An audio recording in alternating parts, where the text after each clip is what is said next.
જૂનાગઢમાં બીજેપી યુવા મોરચા દ્વારા હેરાલ્ડના મુદ્દે વિરોધ પ્રદર્શન કરી રાહુલ ગાંધી, સોનિયા ગાંધી હાય હાયના નારા લગાવ્યા હતા। હેરાલ્ડ કૌભાંડ મુદ્દે સરદાર બાગ, ઝાંસી ચોક ખાતે ભાજપે વિરોધ પ્રદર્શન કરી પુતળા દહન કર્યું હતું।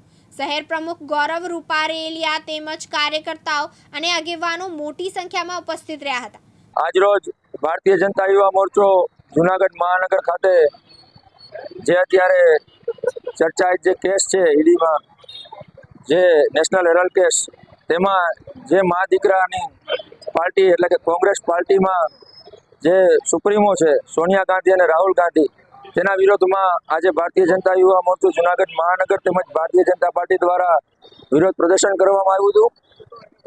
અને આગામી દિવસોમાં જ ટૂંક સમયમાં જ ઈડીની તપાસમાં જે રીતે અત્યારે સોનિયા ગાંધી અને રાહુલ ગાંધી ઉપર આક્ષેપો થઈ રહ્યા છે તે સાચા હોય અને જે તપાસ આવતા જ રાહુલ ગાંધી અને સોનિયા ગાંધી પોતાના નિવેદનો આપી અને જનતામાં ભ્રમ ફેલાવવા માંગે છે, અમે ભારતીય જનતા યુવા મોરચો આને વખોડીએ છીએ।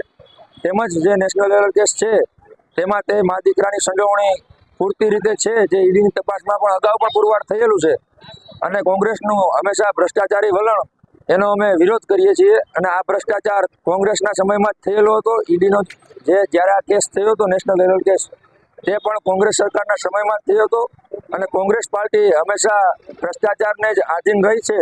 તેના વિરોધમાં આજે જૂનાગઢમાં અમે આ પ્રદર્શન કર્યું। પ્રકાશ દવે સાથે યજ્ઞેશ ભટ્ટ, દિવ્યાંગ ન્યૂઝ, જૂનાગઢ।